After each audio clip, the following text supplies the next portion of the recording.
Jadi ayat ni Allah Subhanahu Wa Taala turunkan kepada seorang perempuan. Qad sami Allah qaulal lati tujadiluka fi zawjiha. Allah turunkan kepada Khawlah binti Sa'labah. Ayat ni apabila suaminya yang bernama Auf menyamakan punggung dia dengan punggung mak dia, punggung bini isteri dia tu dengan punggung mak dia. Lepas tu lepas dia kelak tu, dia teringin pula nak masuk jimat dengan bini dia. Bini dia kata, Khawlah kata tak boleh, anda buat satu benda yang bersalahan. Jadi Khawlah pergi jumpa Nabi SAW, sehingga pengaduan daripada Khawlah ni didengar oleh Allah. Itu nak saya kata Allah mendengar aduan daripada seorang perempuan, Khawlah binti Sa'labah. Bukan kata aduan daripada perempuan saja kan. Nak kata hadis ni Allah Ta'ala ni maha mendengar. Sahabat Nabi Jabir bin Abdullah, ayahnya Abdullah bin Haram. Abdullah bin Haram pun juga di antara sahabat Nabi sallallahu alaihi wasallam.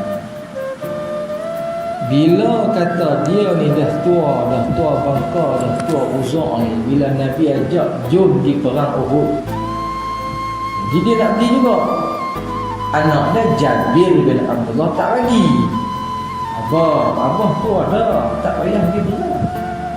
Maka jawab abah tu kepada anak dia, boleh aku tak pergi perang. Masalahnya lah ni, aku bukan nak pergi perang semata-mata, tapi aku nak syahid, aku nak pergi syurga, aku nak jumpa Allah. Kalau tak ada syurga, boleh aku nak bagi jawapan tak mau pergi perang. Abdullah bin Al-Haram, bapa kepada Jabir. Jadi bila berlaku perang Uhud, yang mula-mula mati syahid ni Abdullah bin Al-Haram. Sebab memang matlamat dia bukan nak pergi bawa kemegahan dunia, nak jumpa Allah, nak tengok Allah. Allahumma inna nas'aluka lazzatan nadar ila wajhikal karim. Tangan ya Allah, aku nak tengok muka kau ya Allah. Mata ni dok buat benda tak senonoh, dok tengok benda lok-lok. Bolehkah mata ni nak tengok kau ya Allah? Duk mulut tu duk bohong, ini duk cakap Allahumma inna nas'aluka lazzatan nadar ila wajhikal karim. Tak boleh. Kalau kita ni tak jadi semangat macam sahabat ni. Jadi kita kata apa tadi? Khawlah binti Sa'labah tadi dia bercakap, Allah dengar. Yang ini bukan takap bercakap. Abdullah Al-Haram dia berdialog dengan Allah. Kita kata yang berdialog dengan Allah ni kalimullah itu Nabi Musa alaihissalam. Tapi sebenarnya ada sahabat Nabi yang berdialog dengan Allah mengakui ni. Siapa dia? Abdullah Al-Haram. Dalam riwayat sehingga Nabi SAW cerita pula pada para sahabat, pada Jabir, pada semua yang ada. Masa Jabir duk cari dalam perang ni, siapa dia tinggal cari pak dia tengok pada rumah dah, dalam keadaan yang cukup menyayat hati. Maka kata Rasulullah SAW, sebelum dia mati, dia ditawarkan oleh Allah Subhanahu Wa Taala, apa benda yang hamba minta. Tu masa dia nak mati tu, maka kata Abdullah, aku kalau boleh ni nak minta hidup sekali lagi, ataupun nak syahid lagi sekali. Dan kalau aku mati lepas pada tu, mu tanya lagi, aku nak minta hidup sekali lagi, dan aku nak syahid lagi. Ya, hidup ni bukan semata-mata nak berkhayal. Hidup ni nak mati tu nak jumpa Allah, nak kembali kepada Allah. Dia berdialog dengan Allah. Maknanya Allah Maha mendengar. Itu. Kita dah kata Allah ni mendengar. Kita duk kalut ke Tuhan tu, duk kalut ke Tuhan. Okey, memanglah kita baca sifat dia, nama dia, nak baca sifat dia. Yang patut lagi kita nak tanya, kita ni dengar tak apa yang Allah Ta'ala kata? Kita tak kata Allah Ta'ala tu dengar tak apa kita minta. Kita tanya ni, Allah minta tu kita buat semua ke tak? Yang dulu. Boleh nak cara Allah boleh dengar ke apa ke? Nak cara aku duk minta lama-lama dah ni kat Tuhan apa, Tuhan ni tak mau terima doa aku. Mu buat dah apa yang Allah Ta'ala suruh, mu dengar dah apa Allah Ta'ala suruh. Allah, ini yang ulama akan bahas benda ni tentang dia bahas ada perbahasan berkaitan dengan semua benda yang ada di atas muka bumi ni, bila Allah Ta'ala panggil dia, suruh main menghadap Allah, maka perkara yang kembali menghadap Allah tidak akan kembali semula ke atas muka bumi. Semua benda yang Allah Ta'ala panggil dia, dia takkan pergi balik dah ke muka bumi. Itu caranya. Berlaku beberapa perkara makhluk atas muka bumi ni, hanya satu benda Allah Ta'ala panggil, pergi balik. Panggil, pergi balik. Itulah namanya doa. Doa satu-satunya menghadap Tuhan. Doa balik mai kat kita. Ya Allah, aku teringin nak hidup bahagia. Doa tu nak ini buat Tuhan.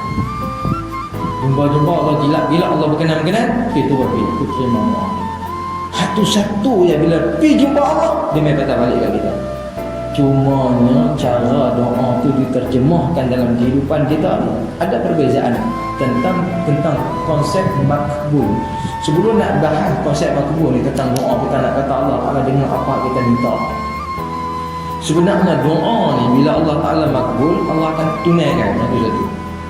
Ataupun Allah Ta'ala gantikan doa tadi tu dengan kebaikan yang lain yang lebih tinggi daripada doa kita minta. Ataupun Allah Ta'ala tak bagi doa tu, tapi Allah Ta'ala padam tak dapat bala.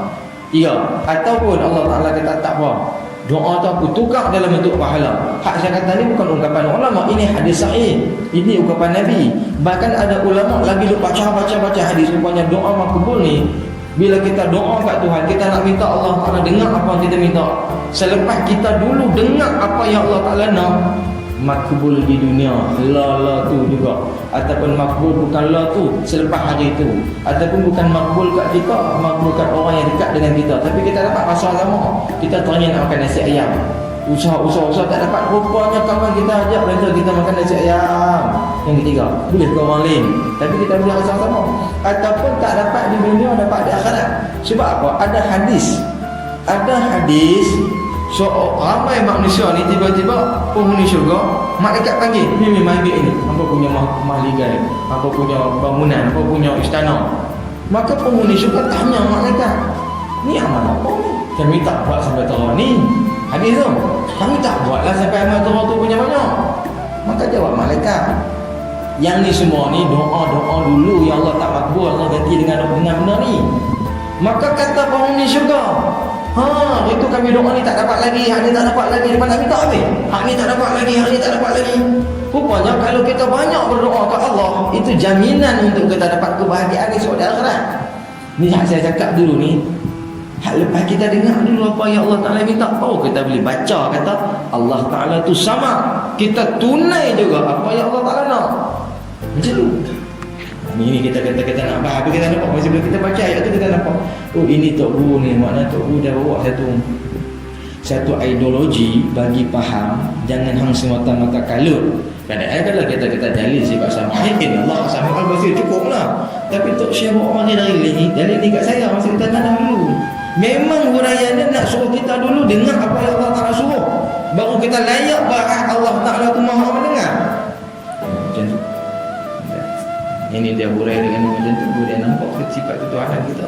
Kita nak duduk dengan Allah Subhanahu Wa Ta'ala. Kita ni bila nak mendengar, kita berhajat kepada sesuatu. Kita hajat pada telinga. Tengok telinga kita, dia ada kepak tu, dia punya kelopak tu.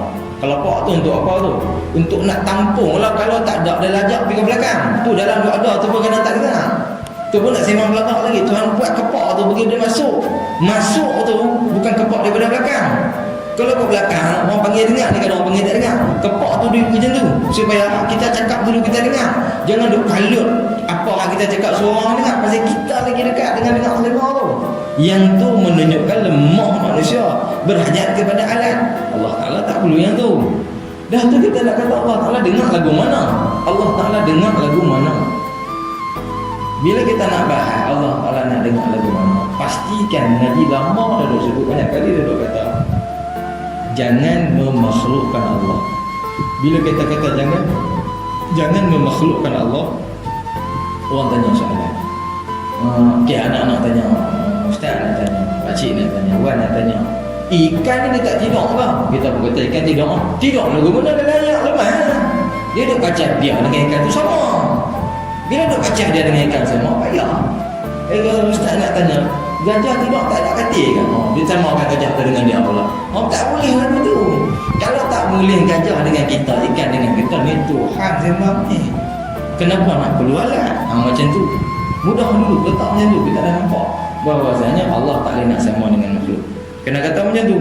Sebab Allah mustahil tuli dan peka. Bercakap ni, kalau kita kata bahasa bercakap ni, bahasa cakap ni kita pun dengar. Kalau nak Allah dengar apa yang kita cakap, saya pun dengar apa yang kawan saya cakap. Apa beza saya dengan Allah? Maka ulama kata bukan takat tu. Nabi SAW, masa Nabi ni semayang menghadap ke Masjidil Aqsa, Nabi duk kata dalam hati nak minta ke Tuhan, kata duk rindu ke Mekah tu, duk minta ke Tuhan, tak betul sebut dalam hati ni, rindu ke Mekah. Kata orang kata Allah Muhammad kok mana pun menghadap Masjidil Aqsa, Aqsa kami punya. Ni duduk dalam hati ni, duduk bolak balik kata Tuhan, apa duk kata kat aku macam ni. Qad nara taqalluba wajhika fis samaa'i falyawliyannaka qiblatan tardah ila akhir. Allah Ta'ala dengar apa duk ada dalam hati nikmat tu. Lalu mukalilah ke arah Masjidil Haram. Nabi tak sebut mulut tu hadis tu. Dalil tu asbabun nuzul hanya daripada rasa hati Nabi mengadu ke Tuhan. Ya Allah. Maknanya apa tuan? Allah Ta'ala ni dengar apa saja daripada hati ke mulut ke apa, Allah Maha mengetahui. Itu tak guna kita nampak. Sama juga kalau kita tengok lah, kita kata macam ni lah. Kita kata yang saya uraikan tadi, nak kata Allah dengar. Allah tu Tuhan kita. Kita duk sembah dia. Allahu Akbar, Allahu Akbar. Ni bayang Malaysia tadi. Memang orang betul 9 banyak ni je kan, orang betul 8 banyak ni je kan. Takkan sampai kita nak kata dia tak ada tengok, cakap begitu orang marah. Tapi ini cara mengaji tu. Cara mengaji dia begitu. Takkan banyak ni orang betul 8. Ada orang ramai tapi ramai tu tak ada tengok. Ustaz jangan kata apa lagu tu. Orang nak kata lagu mana ni? Ini cara syarah nak nampak kata kita nak bahas tentang Allah Maha mendengar. Hak hamba ada oleh Allah Ta'ala bagi telinga. Mana telinga guna untuk Tuhan? Duk dengar surah Nazar tu. Allah Akbar. Kalau kita faham orang yang taat ta'abud dengan Tuhan ni, bila esok masa dia tak mau dengar kata Allah, dia tak mau dengar surah Allah, esok bukan kita nak Nabi apa hak Tuhan suruh, tapi dia memang orang pekak, dia tak pekak, tapi kita nak kita syahadah kat dia buat apa? Dia dulu nazar tu kita pun nak dia pekak tu, dia pekak azan pun tak mari tak suruh syahadah kat dia. Tak salah syahadah. Tu bahasa tu orang marah. Habis tu yang pun tak mari solat jemaah ni pasal apa? Ini bahasa tu. Oh kata apa Ustaz lagu tu, tapi dia mengajak lagu tu, nak mengajak lagu tu pula. Nak nampak bagi faham lagu tu pula. Sebab kita nak bahas Allah Maha mendengar. Habis tu kita ni Allah Ta'ala bagi peluang duduk di bawah lembayung Allah. Dengar untuk apa? Dengar orang ngumpat. Dengar apa? Lagu-lagu, maksiat-maksiat, lara-lara. Hari tu mana? Allah. Jalan dia macam ni, ulama ajak tak payah pun, tak mudah. Tak payahlah kita kalau nak pergi jajuh. Telinga tu kita kadang-kadang nak test, dengar ke tak, pekak ke tak. Kita duduk sorang-sorang, kita zikir. Subhanallah, alhamdulillah, terima kasih. La ilaha illallah, Allahu Akbar. Ulang lagi. Subhanallah, alhamdulillah. Bila kita duduk bum hati ni melalui telinga yang tawaduk dengan Allah, masa tu baru dia tak panjang. Dia duduk rumah, orang semayang, orang tu duduk kuliah. Jadi kita jadilah orang yang sentiasa mengadu-ngadu dengan Allah. Duduk saat-saat nanti tengah malam, Ya Rabbi, Ya Ilahi, panggil. Kita panggil. Panggil tu pasal apa? Panggil kita nak berhubung dengan dia. Kita nak mengadu dengan dia. Kita panggil itu dengan jalan nak berhubung, nak mengadu dengan Allah. Bila kita banyak mengadu dengan Allah, kita jadi orang yang kuat. Tapi dengan syarat pastikan diri kita dulu kuat. Jadi kita nak kuat diri kita macam mana? Kata ulama-ulama sufi, kita banyak berdialog dengan diri sendiri. Kita berdialog dengan diri kita macam ni cara berguna. Kita nak main Malaysia, kita nak main Malaysia, kita perkasan ni. Hampi sebenarnya berita kalau hang rumah seorang tak ada pahala. Kalau hang malah esok hang nak makan. Itu. Itu kita ajak diri jangan tersebut. Nak pergi pasar malam, ingatlah nak pergi pasar malam jangan bertemu bukan-bukan. Hang beli yang halal cepat-cepat jangan bermasak. Pasar malam tu tempat yang tak elok. Kata kat diri tu. Tu cara yang pertama ulama tersebut. Hak nombor 2, bagi hadiah pada dia. Bagi galakan pada dia. Bagi galakan, bagi hadiah. Puji mengembirakan dia. Jadi contoh. Okey, alhamdulillah. Hang bagus dah masuk pasar malam tak tengok dah benda-benda. Tu jalan dulu. Kita bagi keseronokan untuk dia. Bagus hang hari ni hang tak buat maksiat bagus. Hang boleh bagi tahajud tadi bagus. Biar hang nampak orang. Kalau hang buat sakit pahala kena betul. Kata betul begini. Lepas tu kita belanja pula, hadiahkan pula diri kita. Kalau macam ni, esok pagi aku belanja hang makan roti canai. Kita dulu roti canai. Kita lah makan, kau boleh makan. Tapi cara tu nak didik pupuk diri tu, bagi diri tu jadi seronok dengan ibadat. Hang memang macam tu tasawuf kata kita nampak diri kita tu mengasuh mendidik diri. Dia kata ustaz lah kurang gila. Kita orang kata tasawuf gila. Padahal mereka tu duduk dalam jalan agama. Hak buat maksiat pula kita tak gila. Masalah. Itu yang hak daripada buat lawak. Mula dia azan betul orang tak mari, betul dia azan mengarut. Pakat mari ramai. Hang tak reti lah gila lah. Hampa lagi gila. Kalau azan tengok tak main mayang. Itu umpama tu lagu lah. Kita duduk kata hak betul kita tak mari, hak salah pun kita nak keluar. Jadi kita nak nampak kata diri kita sekarang ni kita nak bentuk supaya kita tahu hak mana yang mustahak untuk kita asuh diri kita. Kita tahu Allah Ta'ala mendengar apa yang kita minta. Bangun tengah malam maksiat kata tadi ni mengadu kepada Allah. Ya Rabbi, Ya Rabbi. Panggil Ya Allah. Jadi bila nak panggil pula dia ada berdoa. Tapi tuan-tuan kalau tuan-tuan cuba tanya orang pekah, hak saya kata ni dia pun marah. Memang pekah bila kita baca kitab tasawuf kena bawa cara tasawuf. Sebenarnya mengaji ni dia pecah tasawuf, tauhid, pekah. Tapi bila kita kena nak beribadat dengan Allah, kita kena gaul sekali. Cara nak beribadat dengan Allah tu kena gaul sekali, tak boleh nak pekah saja. Bila pekah saja sembahyang mangsa, khusyuk, tak mari tawaduk, tak ada angkuh jiwa tengok duk sembahyang pun sombong pun ada. Tak mau dia kena gaul tiga-tiga tu. Sebab itulah bila kita sembang tentang cara berdoa orang tasawuf ni, yang saya banyak kali sebut kat tuan-tuan, kita nak mohon ke Allah, mohon dalam keadaan kita malu pada dia. Pertama kali adablah kalau cara kita nak berdoa ni kita nak kata Allah Maha mendengar. Masa nak berdoa tu kita dalam keadaan kiblat, dalam keadaan bersih, menutup aurat, dalam tempoh yang terdekat kita tak terlibat dengan dosa dan maksiat. Kalau terlibat kita telah bertaubat. Kita boleh tadah. Tu bila nak tadah ke Tuhan tu, cara nak tadah tu tadah apa? Tadah dengan rasa rendah diri, tahu Allah Maha mendengar. Jangan duk tadah macam tu, macam sombong, macam kau tengok macam tu ustaz-ustaz tu ada macam doa. Apa maksud tadah tangan tu? Tanya ustaz-ustaz ada doa tangan tu buka tu, tanya ada apa tujuan tadah tangan? Saya nak dengar satu jawapan dan tuan-tuan cuba beri satu jawapan. Jangan kata nak minta sesuatu lah. Okeylah. Apa benda je tu saya tapak tangan? Jawab tengok. Nak tadah tu kita kata doa ni nak minta. Okey, yang nak tadah tu apa benda je tu saya tapak tangan? Dia ada. Tujuan tadah tu untuk apa? Bukan benda je tu. Nak menunjukkan hina diri. Takkan doa ni tu hina. Doa rasa rendah diri ni macam ni. Tuan-tuan juga tengok ni, dia orang minta sedekah. Tadah macam tu lah. Bagilah derma. Kita jalan nak berdoa pasal sini. Nak pergi derma kan apa. Tapi kena duduk lagu tu. Kita sepukak RM2 pun makan. Tengok darah ni. Kita nak tunjuk orang ramai kita ni lemah, Allah tu kuat. Allahumma sholli ala Muhammad. Doa pula dengan bahasa yang lembut. Allahumma fir lana warhamna. Tak ada tasawuf tu. Masa tu tak ada tasawuf. Tapi orang murah kalau kita cakap tu banyak benar. Kita nak bawa ke arah yang lebih benar dengan maksud tujuan tadah tu.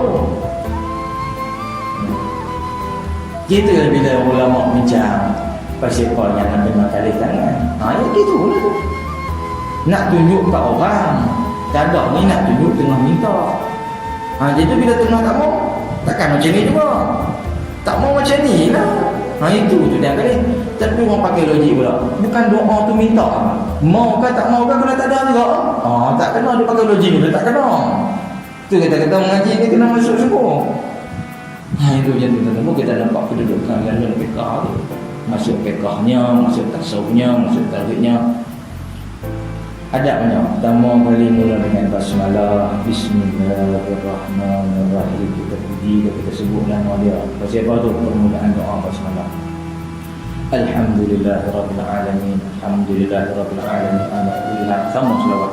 Wassalatu wassalamu Allahumma shalli ala sayyidina belakang-belakang. Lepas tu kita godek dia. Ar-Rahmanir-Rahim, Maliki Yawmiddin. Itu di antara Fatihah tu jadi doa. Itu bila kita sampai pada doa yang kita nak minta, kita tak nak. Sampai pada doa yang kita tak mau, kita pusing. Ustaz Nabi itu Rabbana atina fid dunya hasanah wa fil akhirati hasanah wa qina, kenapa kita tak pusing? Itu kita kena ngaji dulu kalau bagi masuk tu. Sebab apa? Doa dilafazkan dengan satu maksud. Kalau itu satu maksud, maka dianggap sebagai maksud yang pertama. Rabbana atina. Kalau mula Allahumma ya tu mula dafi'il bala. Tadi pasal mula dengan menolak. Macam tu kaedah. Baru kita nampak sama susunan tu. Sama juga orang tanya soalan pasal apa masa kita COVID ni kita nak nampak kunut nazilah. Duk kata kita doa lah sembahyang ni kacau orang sembahyang. Saya lepas sembahyang tu doa lah. Doa banyak-banyak. Gini pakai logik otak Allah. Tak sudah kacau dalam sembahyang. Kita pun tak ngaji betul juga orang lepas sembahyang. Saya doa apa-apa. Ini pakai logik. Nak habaq kalau dalam sembahyang doa Allah lebih dengar. Sebab apa? Allah Sami'un Basir, Allah Samad ni. Sebab tengah duk sembah dia. Bila lepas sembahyang tu yang tu kurang. Sebab apa kurang? Dah bukan dalam berhubungan dengan dia. Masa kita doa lepas sembahyang tu kita kentut pun tak apa, tak menghadap kiblat pun tak apa, pasal tak ada syarat. Tapi dalam sembahyang ada syarat. Yang syarat itulah disiplin kita dengan Allah tu kuat. Kita jumpa puas kita. Ni nak kerana cakap lagi contoh. Kita nak jumpa puas kita. Jumpa kita nak minta cuti. Kita bawa surat dengan file dengan basuh kutub itu. Dengan pakatan. Bos, siap mana? Saya nak cuti. Benda yang sama kita pakai kabel kad jumpa dekat kedai makan. Ni bos cuti boleh tak? Masuk pejabat lah, masuk pejabat dulu. Pandai dia boleh saya kata tu. Masuk pejabat lebih guna. Solat Allahumma hdina fi man hadait. Allah lebih dengar. Macam tu kaedah tu. Jadi jangan duk cakap pandai pula kata doa lepas sembahyang lah. Orang tanya sebab apa kena doa kunut nazilah tu? Sebab dalam solat disiplin kita dengan Allah lebih terjaga. Cumanya kena ingat masa dalam doa tu macam mana perbuatan dia. Macam saya kata tadi kan tangan papan. Allahumma hdina amin fa innaka ta'lamu kekal wa nasta, jangan tukar kakak kalau astag sampai selawat pun senyap. Tambah kalau nak tambah sebelum tu kita kata Allahumma inna naj'aluka, Allahumma inna na'udzubika minal baras. Sebelum tu amin amin amin amin. Itu kita kata kena bawa. Biar kita nampak kita buat tu bagi beza hak ngaji dengan tak ngaji. Orang bodoh tak kata kita bodoh, tapi hak pandai tengok kata ni tak ngaji ni. Tak mau tanya. Kalau tanya adalah lalu orang lagi.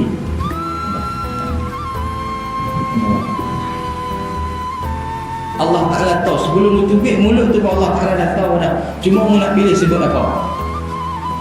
Mulut dia tu Allah Ta'ala tahu. Mu gerak macam tu buka ke tepi. Mu akan sebut baju.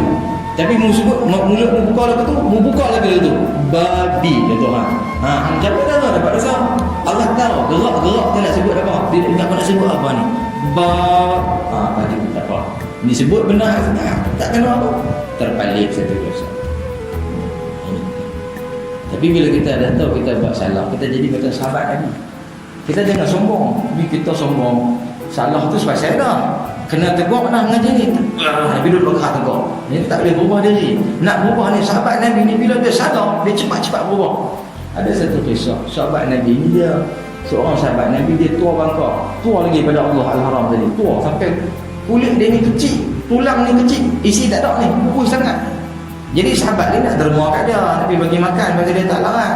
Bawa seorang kadam, seorang hamba, seorang saya pergi bagi makan. Dia tengok perempuan tu, dia bangkit pelan-pelan, dia peluk perempuan tu, dia berzina dengan perempuan tu.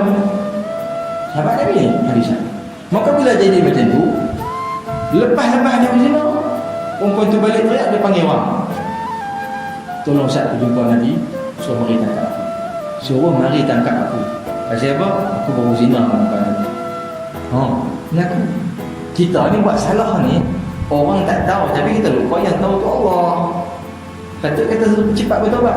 Jadi bila benda ni dapat ke telinga Nabi kata pergi panggil dia orang. Hak sahabat paling mengadu tu kata tak boleh. Pasal apa tak boleh Nabi tanya? Kalau kita gagah bawa dia mari, tulang dia bertabak tengah jalan tadi. Pukul sangat ni. Dia lelaki ni walaupun kuih yang tu bab zina dia buat lagi. Makan tu dia buat. Sahabat kata tak boleh nak bawa dia. Nabi kata tak apa, kita pergi jumpa dia. Pergi jumpa, Nabi kata awak buat lagu ni. Buat benda ni benar salah. Nabi bagi nasihat. Sama juga kisah seorang sahabat Nabi Sayyidina Umar duduk dengan Rasulullah. Seorang lelaki tunggu di luar rumah. Sayyidina Umar keluar, dia dalam keadaan teriak. Nabi kata sahabat, Sayyidina Umar tanya apa siapa? Aku buat dosa besar, aku nak jumpa Nabi. Nabi, Sayyidina Umar apa? Jumpa Nabi. Dia tanya apa salah apa? Dosa aku besar langit bumi. Adakah besar daripada aras? Besar lagi. Besar daripada kursi? Besar lagi. Besar daripada keampunan Tuhan. Dia diam. Apa dosa kamu? Saya berzina dengan seorang mayat yang saya suka pada masa dia hidup. Saya tanam, saya korek, saya pengali kubur, saya korek tanam dia tambah balik, lepas balik, saya korek tu balik, saya angkat dia buka, saya zina dengan dia. Nabi dia tak terima halal, hampir keluar. Sebab Nabi itu fitrah manusia, hampir keluar. Ya Nabi kata macam tu, turun wahyu. Allah Ta'ala kata Nabi kat Nabi, hang bagi dia makan tak, aku bagi dia makan. Hang bagi dia hidup, aku bagi dia hidup. Pergi panggil dia balik. Dia nak jumpa aku tu, dia nak bertobat, dia jumpa umur tu, maknanya dia nak bertobat lah tu. Aku terima taubat dia, mu jangan pandai-pandai tolak taubat dia. Allah kata tu kat Nabi. Segera kita bertaubat. Sebab tu kalau kita tengok orang-orang alim, para alim ulama ni, dia pun beribadat ni dengan cara dia nampak Allah. Beribadah tu dia nampak Allah. Allahu Akbar. Nampak Allah, sembahyang tu dia nampak Allah. Tiap hari la ilaha illallah, la ilaha illallah, la ilaha illa anta. Tasawuf tu. Jadi di sini kalau kita nak nampak, kita banyak mengadu dengan Allah. Salah cepat-cepat tobat. Jadi kita salah Allah terdengar aurat seorang perempuan. Astagfirullah. Cepat-cepat. Aku janji aku tak buat dah. Sekali main pula buat pula. Allah astagfirullah. Tak apa punya bersegera dalam tobat, itu yang disuruh.